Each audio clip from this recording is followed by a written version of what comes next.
So thank you all for coming to our talk today. We're talking about how we can customize ranking models for enterprise search and use different models when we query. I'm Joe Zeimen, and this is Ammar Harris, and we're both software engineers at Salesforce on the Search Relevance team.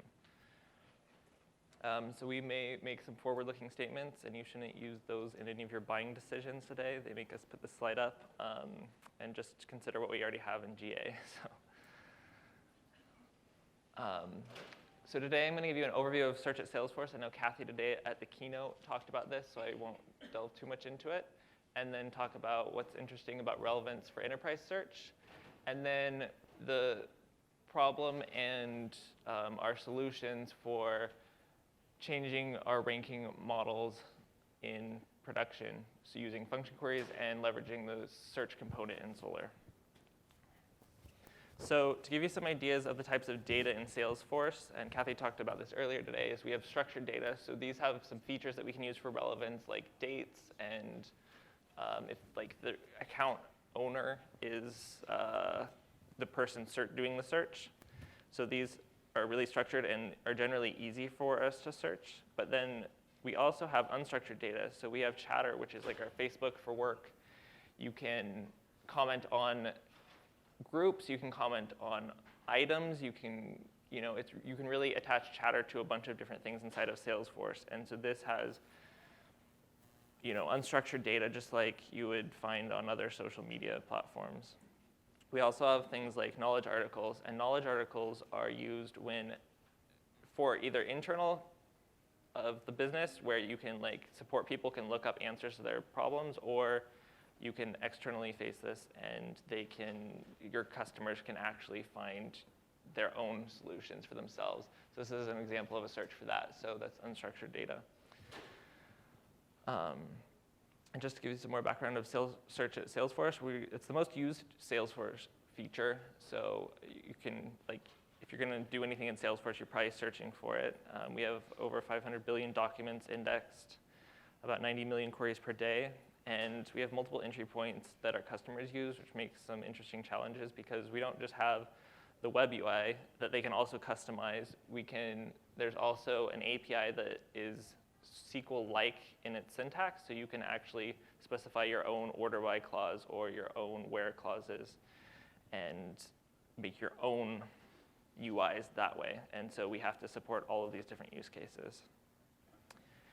And most of our presentation is about querying, but we've gotten a ton of questions about how we index things at Salesforce, so I wanted to talk about that.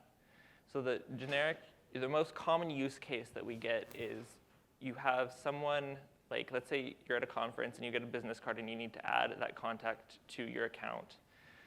You would probably pull up your phone and enter that information into a contact associated with that account, and then this would get sent to our app tier, which then generates some SQL to save it to our database. In the database, when that record is saving, it causes a trigger to our last unindexed table so that we can keep track of knowing that there's things that need to be indexed. We have a cron job that pulls this table, and when it finds things that need to be indexed, it'll add messages to a message queue. And then we're eating off this message queue, and when we finally get to the message that corresponds to the contact, then we can look up the specific core that this contact is supposed to go into for indexing. And we also need to fetch all the rest of the information of that record from the entity table. So in this case, it would be a contact, so it would have the name and the phone number and things like that. We create a document, serialize it, and send it over to the correct Solr core for indexing. And it's actually 500 billion documents. We need to update that. So, and then querying, now that we've actually indexed this, we can search. So say that same person is looking for that contact a week later and they're searching. Maybe they just remember the account name. And so they submit, they go to the global search and they type in the account name and it hits our front end. This is in our application. Since we have a bunch of different cores like Kathy talked about earlier where we segment the data, we need to first figure out where to even look for this data. So it'll say, okay, this is the org and this is the type of data. It's maybe an account. It will find that core, and issue queries for each of the cores that might have that data. We then take all that information, and we need to go back to the database to access the records and do access checks on that. If you remember her talking about the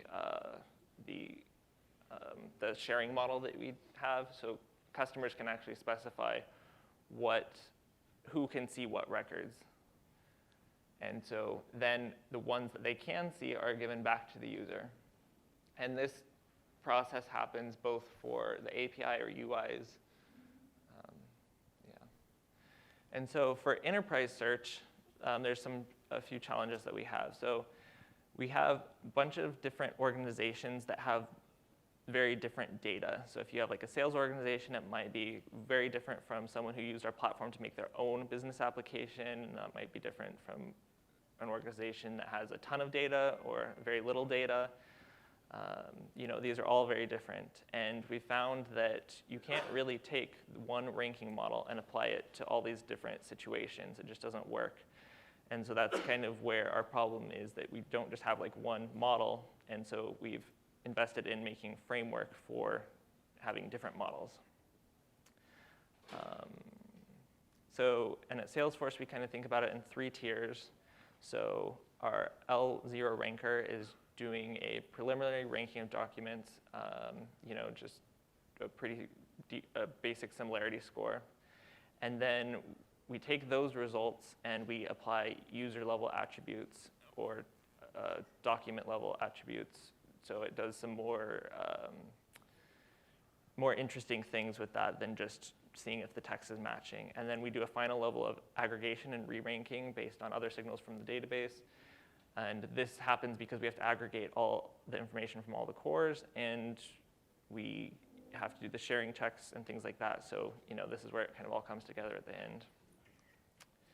And just to go deeper into those 3, so the L0, we're using things like tf-idf and some field level boosts, like edis max. And then the L1, this is where we're doing the query, what we call query independent scoring. And so query independent means like page views. That's going to be important, whether depending on if the query matched really well or not. A higher documents always being viewed is something that we're going to want to surface at the top of the results.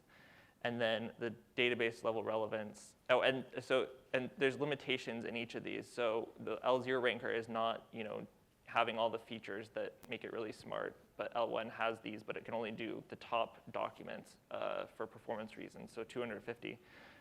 And then the last one just does the top 25 documents. And that's based on the database query. And this is like this database level. This actually happens at the database because that's when we're doing the sharing checks and everything.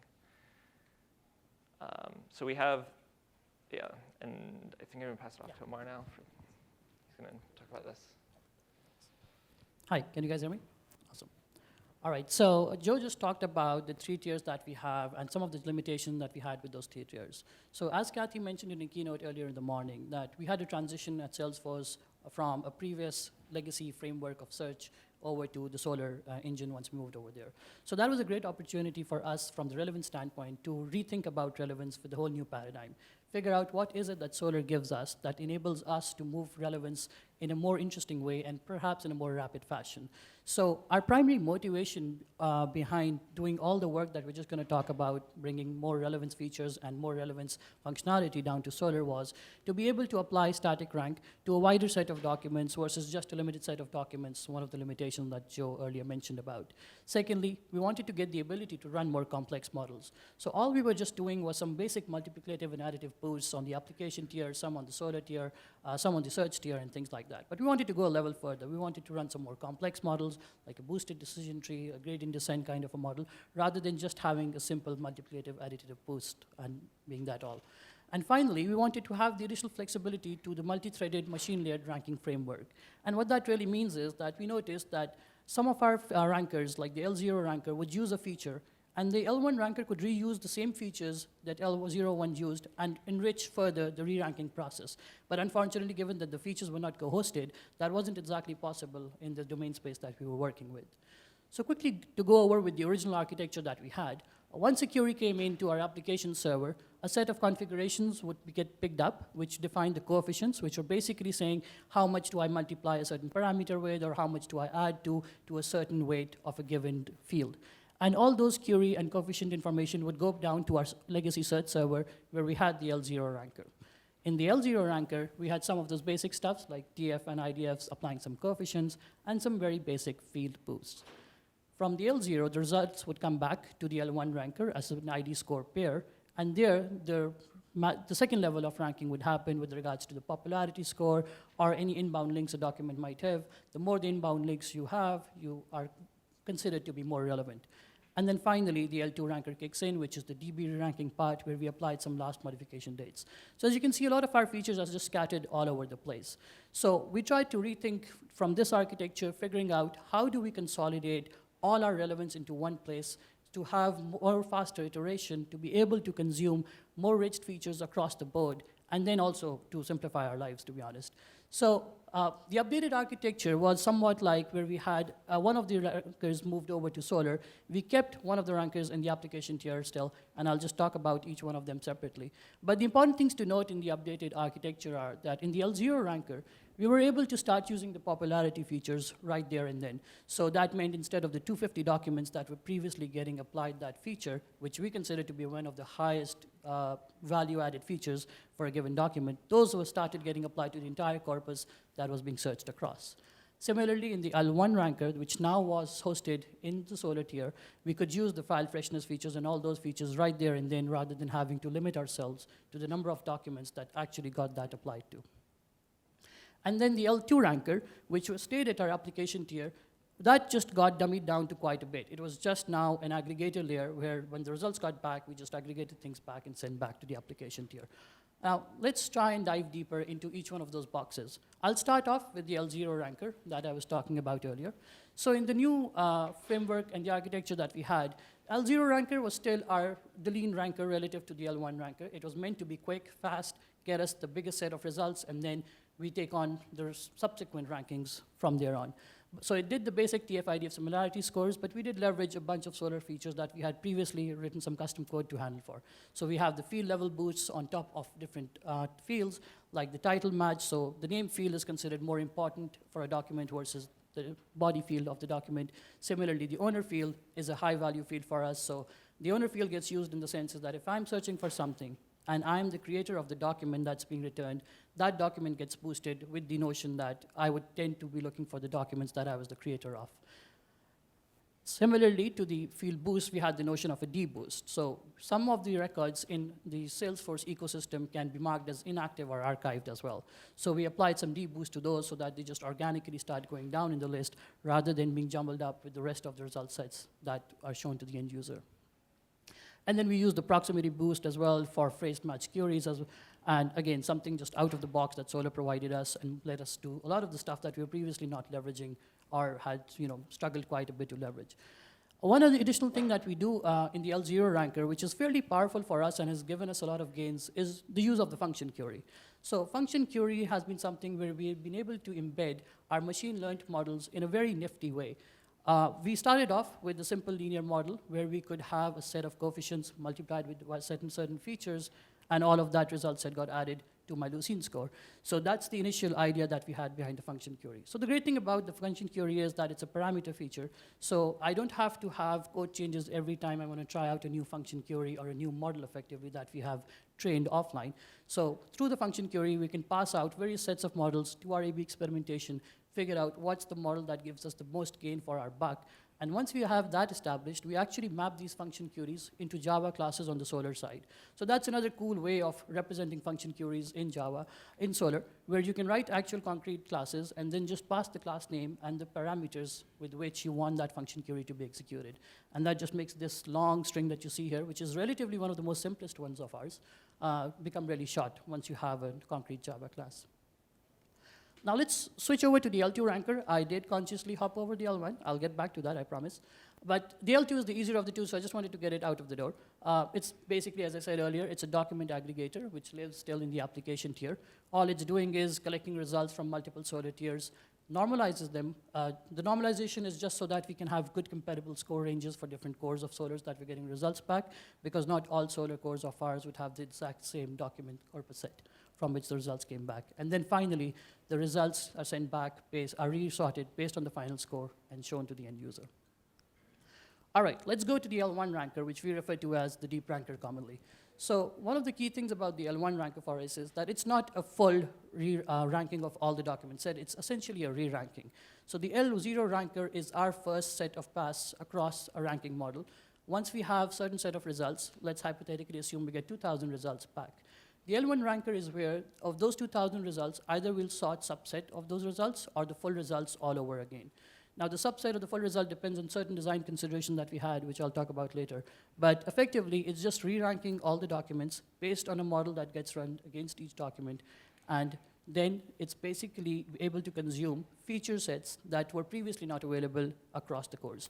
One of the big things is that when the L0 ranker is executing, we actually are caching some of the features that the L0 ranker used, which effectively means that once the query gets all the way to the L1 ranker, the cached feature sets are much more easier to consume for the L1 ranker, which previously was a relatively inexpensive thing for us to do. And finally, the L1 ranker also allows us to easily plug in different kinds of relevance models, like a boosted decision tree, polynomials of all sorts, and then pairwise models if you want to run them. And we'll go into that in a bit as well. So here's an overview, a very simple block diagram, if you may say, of what the deep ranker looks like.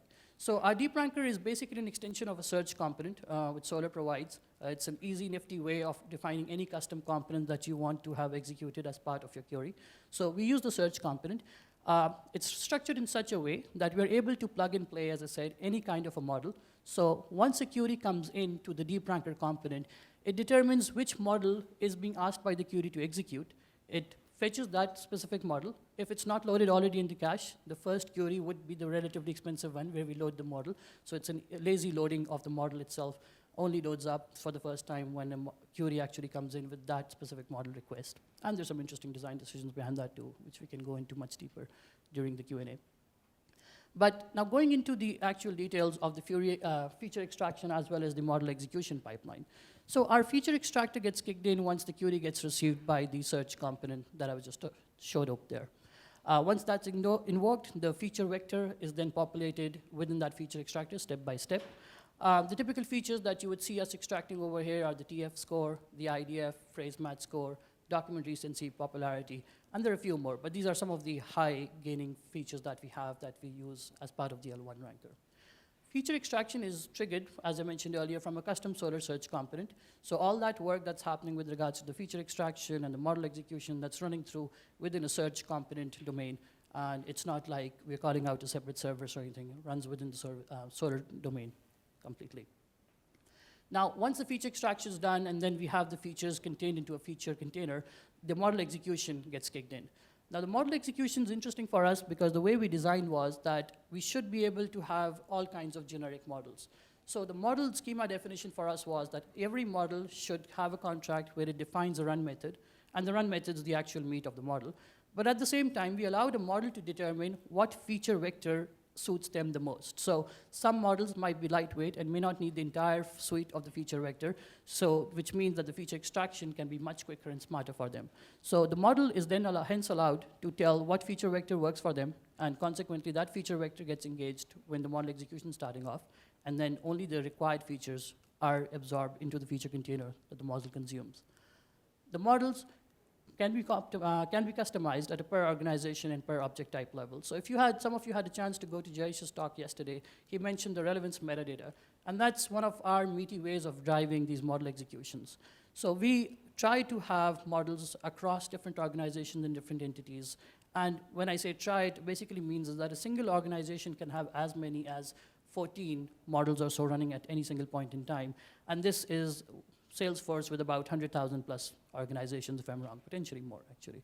So the scale of the problem is very vast for us. We don't have a guarantee that one model will work effectively for the same object type across different organizations, so we have to be smart about how we train our model.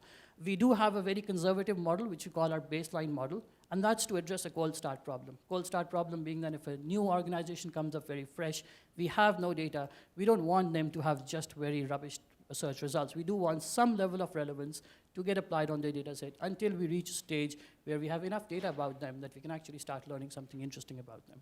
So all that model training that basically happens has a based model, which is a very conservative model, applies very light boosts, but as we have more and more data for a given organization, we can start getting much smarter about that specific organization.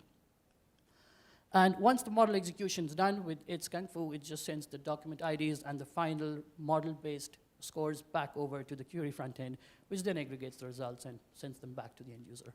All right, I'll switch over back to Joe for a quick demo.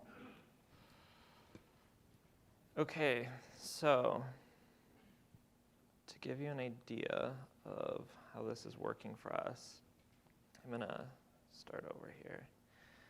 And so let's pretend that this conference is using Salesforce for their support, and they get cases and they put them into Salesforce and use that to keep track of things. So let's say that someone had an issue with their MacBook AV not working, and let's say they just got a call and said, oh, someone's MacBook's not working, can you check on it? And so the support person would come here and type in MacBook to try to find it. And here's some of the results. I can zoom in a little bit here. So you can see that one of these is already closed. They probably don't care for that one right now. And this one's actually, if you look from 2015, that's probably last year's conference. Maybe they have the same data as last year and they're just using the same set of cases. So there can be some improvements that we can make on this. So we, for the purpose of this demo, we learned a decision tree that can take these into account and create a different relevance. And we did this using the Solr component we talked about and made our own model. And so using our A/B test framework, I can choose which model which user is going to get. And so we have a different user logged in here. And I'm going to zoom in here. And this user did the same search. I can search again, show you. Except for now you can see that the one from last year is all the way at the bottom because they probably don't have that issue anymore. And the closed one is also lower. And so these are, in a real situation, these would be actually much better learned than just for these demo purposes. So maybe, depending on what they're searching for, it might be different. But at least for this demo, this is what we're looking at. And then to show you what it looks like from the Solr admin page. So these are this is the same query going through. And if you see, this is the newer, this is the person that was in the B bucket. So this gets our new model that we created. And you can see the scores here. So that one that was from 2015 is really low because it got deboosted basically. And the closed one is also lower. And to specify what model we're using, we just send in a query parameter. So this is where, when they fall into the B bucket, we just send them this model. And you can see that this is just the class name. And so if I pull this out and do the search again,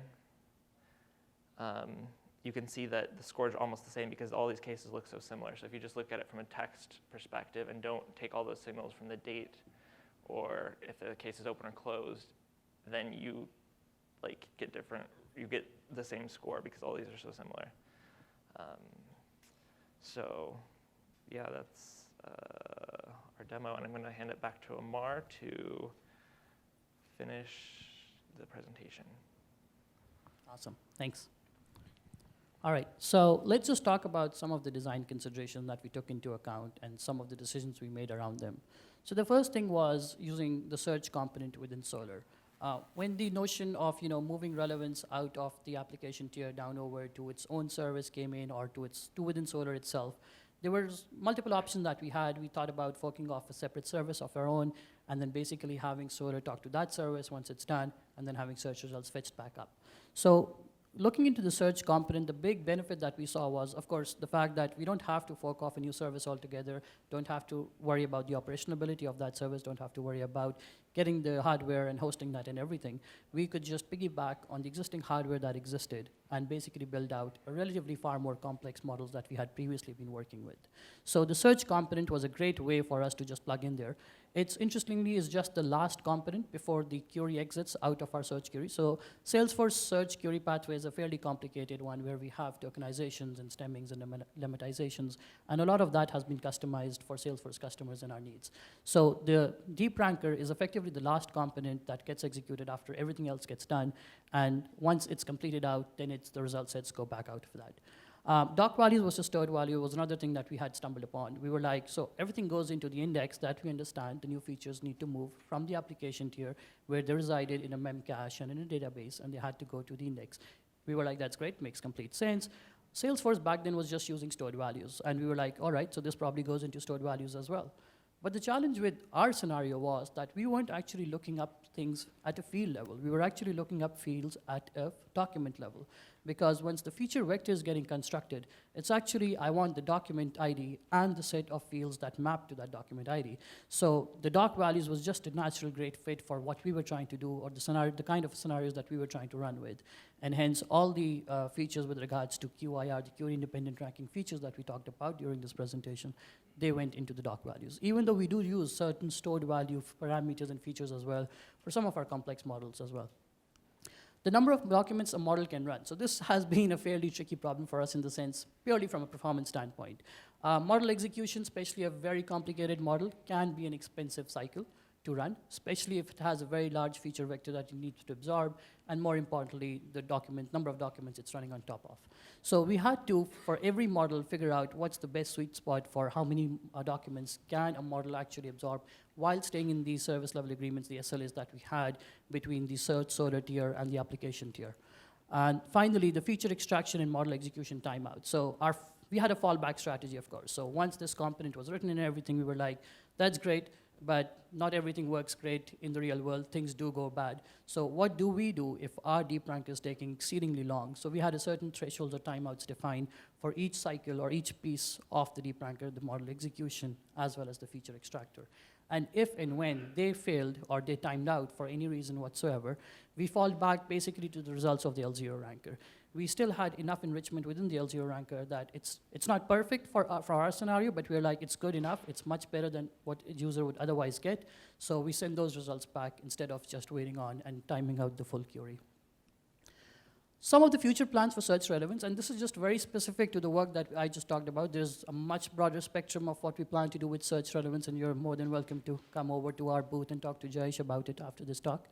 But one of the key things that we want to do is figure out how do we put the deep ranker near the beginning of the pipeline instead of having it at the very end. So the idea is to override the similarity class basically in Lucene perhaps, or augment that in such a way that we can have the deep ranker running across all the corpus rather than it being just a re-ranker, it being our primary ranker. Now, it poses a lot of tricky problems, mostly from a performance standpoint, in the sense that it's not an easy task to run a very expensive model at that level, just because you want your initial set of results to come back really quickly to you. So there are some interesting things that we're trying to explore and see how best we could perhaps do this. Move the L2 ranker out of the document aggregator out of the application tier. So this idea is effectively on the premise that we want to decouple ourselves as much as possible from the application tier, and at the same time, we want to take the L2 ranker to the next level. We want some more aggregational insights into the data. We don't want just a dummy aggregation happening across Solr cores. So we have the potential possibility of using some social signals in there, figuring out if a document was viewed by me, and Joe and I work together in the same company, and if Joe viewed a certain document as well, I should get that document with Joe viewed should potentially get some weight because it's potentially related to me as well, or I might be interested in that. So some interesting social features that Salesforce has already in it. It's just a matter of us consuming it in a more interesting way. And L2 rankers is one of the candidates that we consider we can potentially use them. A lot of those can get used up in the L1 as well, but we just want to make L2 a bit more smarter than what it is today. And finally, we want to be able to adjust additional signals in the Solr rankers, which may or may not be part of the search index. So this idea is just going beyond the Solr index. Like for us, getting stuff into the Solr index can be a long poll cycle in terms of getting all the data And Salesforce data corpus size is fairly huge. We have to reindex the data, or we have to version our index to be able to get all the relevant data that we want, the feature wants or feature vector wants in there. So the idea is to be able to query out some external data sources from within the Solr domain and just get those feature vectors out and hold them out in a custom memcache within Solr. And with that, let's head on to the summary. And we'll just try to wrap up what all we've just been talking about. Search at Salesforce, I think you guys have had a good dose of that with the keynote and what Joe talked about. Enterprise search must cater for a variety of use cases and type of data. This is going back talking about how we need custom models for different organizations and different object types that are being searched within the organization. And then more importantly, what we tried to focus on was the relevance the Solr offers out of the box, and then the custom stuff that we did. So easy and dynamic use of different models for different situations, run on more results than it was previously possible for us, and then being able to use same features across other ranking layers was a key thing for us as well. And with that, we thank you. And if you have any questions, we're more than happy to take them.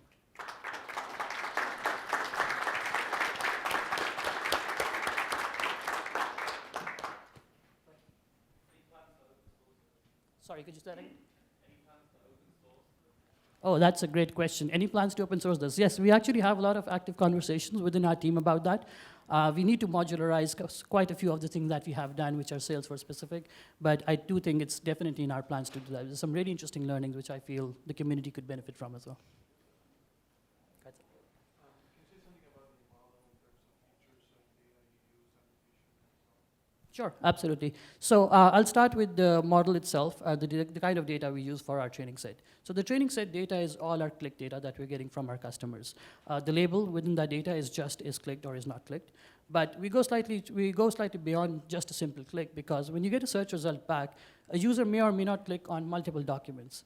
And it may not be fair to say that all the clicks that happen for a sim query are equally important. So we take into account what is the dwell time on the document itself.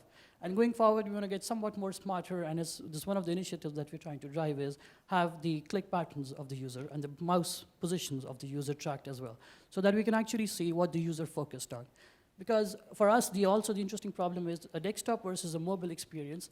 The user response to our click may not necessarily be just the only success metric for us. Like, I could be searching on a mobile device, I look at my name and I'm saying, oh, that's great, I found what I was looking for, just looking the full name, I don't need to click on the record. So there are very interesting scenarios, at the same time challenging for us to know exactly what the label of the document is. So all of this is basically our training set. Once that comes in to our backend, we have daily jobs that run. We have a whole cluster set up which does the offline training pipeline for us. So we log all of this in a JSON representation in a log, which is the feature extraction piece of the offline piece. That goes into our pipeline where we run daily, cook the data up, and make it into flatten it out, denormalize it, so that it can be consumed with our final workflow. We use Tensorflow for a set of models that we train out. Some of them are, and we have started using XGBoost as well for a different set of models as well. And there are a few other scenarios that our data science team has been actively exploring as well to further figure out what best fits our needs. So it's a fairly wide area for us. It's not like one kind of a model that we're just training to us. But we started off with something very simple and basic, works great, got us quite far from where we were at least. Now for us, it's what's the next long pole that we need to hit. So what are the average number of features in the model? Good question. So the basic linear model that we have right now, which is running on the L0, that has just like 5 or 6 features. So it's a very basic, simple one, minimalistic. Now, the number of features varies across organizations and entities as well. Some of the things like we have is the feed search that Joe mentioned. There we have likes and comments and things like that as well. The knowledge base articles have some things, what is the concept of rating. So you can rate an article, you can give a thumbs up or thumbs down an article. So, but that's exclusive to those entities. But for some other general entities, the very standard features are the last updated, the page views, which is basically saying how frequently that document or record has been viewed. So those are like some of the common features, but then every feature has its custom one. Some of our more complex models, though, there the list starts growing and building up. Again, it's not as big, as sophisticated as we're getting to, but right now it's about somewhere about 30 to 50 features that we pull out for a given document. But as we start ingesting social signals, that's going to implode quite a bit, or so we imagine at least it would. Do you have a way, if you know there's no correlation between feature and relevance to call out different features? Yeah, that's a great question. So our data science team actually does that. We don't necessarily move all our features right off into the index. So we have the notion of dynamic feature logging. So anytime we come up with a new feature for a document, we're like, this might be a good feature to use. Our first step is to just start logging that feature in production. We collect enough data from production, and then we have a feature analysis part where we say, how much weight does this feature really have? How valuable this feature really is? And if and only if we see enough justification to say, this feature is going to move the needle, let's start indexing, and that's where it actually gets consumed. You mentioned that. Yeah, you can go ahead first. Just ask a question. For the machine learning model itself, as you train them, are you using any sorts of open source packages, libraries? Can you talk about that process at all, and how it's set across? Sure, absolutely. So TensorFlow is not something we actually created, to be honest. So yeah, we are using one of that. XGBoost, again, is an open source project that we are using. Are we contributing back to these libraries? I don't think we're there yet, but I don't think there's anything stopping us from doing that either, though. Yeah. What kind of DB is that? Metadata, right? You mean the database at the very end? That's an Oracle database. So why not Solr? So the Oracle database is our store of record. It's like saying if everything goes down, and that goes down. But the other thing is also to keep in mind is that Solr is powering our search and everything around search, but Salesforce is much bigger and much broader than all of that. There's a whole ecosystem built on top of Salesforce, which goes beyond search. Even though search is one of the most powerful features within Salesforce and used the most, there are a lot more scenarios, and Oracle database just honors those ones. Yes. Your ranking algorithm don't need the index time analysis. I'm sorry, could you say that again? So your ranking algorithm don't need the index time analysis. So there is some level of index time analysis. So if I understood the question correctly, do we do any kind of relevance on index time? Is that the question? Yeah, so we do certain levels of relevance-related or relevance kind of things that help with the relevance. Not more with relevance in terms of precision, but in terms of recall at least. So we do certain tokenizations, we do stemming when we're indexing the data, and that's all part to be us to be able to get a better recall when the query comes in, and also at some level help with the precision as well. Yes, sir. So predictors are usually related to search ranking by inverse normal in most cases. So how do you take care of that bias? Great question. So Jayesh had a very good talk earlier, yesterday, I guess, which talked about the position bias in detail. But yes, our models do actually account for positional bias. So what we do is we figure out what's our ranking probability at each position. It's not just like a global individually document. So it is relative to what position the document would get shown off, and figuring out for that position, for this document, what's the probability of a click. That's the end intent, at least, of a model. Yeah. So you talked about, in L1 you were reordering the top 250 documents. So are you just reordering by the static score that you computed L1, or is that a combination of L0 and L1? Thanks for the question. So the question was that we talked about in the earlier original architecture that we were ordering the top 250 documents, and are we just reordering them only on the static scores, or a combination of the L0 and 1 ranker? So it's a combination of the L0 and 1, actually. So a certain weight of the static score and a fairly high weight of that static score basically gets applied to the documents that we originally got from the lucene and the scores that the lucene score gave us. So it's not a blind reordering just on the 250. Right. In that case, why don't you index the L1 static score also in the index, and then just take a weighted score as a one-step function? Love that you asked that. That's exactly what we did, basically. So that's exactly what happened in the L0 ranker, that we started indexing all our static features. And the popularity score was one of the features that we started using in our L0 ranker. The last modified store, which is also arguably a query-independent feature, we used that more so in the L1 ranker just because it gave us more value, or some of the features that we were using along with that helped really well over there. But yes, that. Not at all. Yeah, exactly. So in the new architecture, it was like the entire corpus, not just the top 250. Absolutely.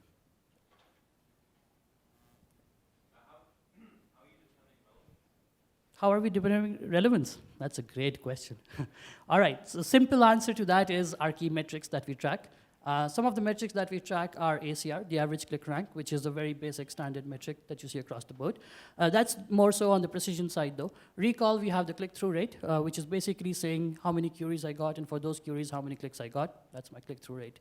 And then finally, we do have a metric which is custom-built within Salesforce called the one metric. And I would love to go in more detail over that, just that I got the stop sign right there, so I really need to stop there. Thank you very much, though. Thank you all.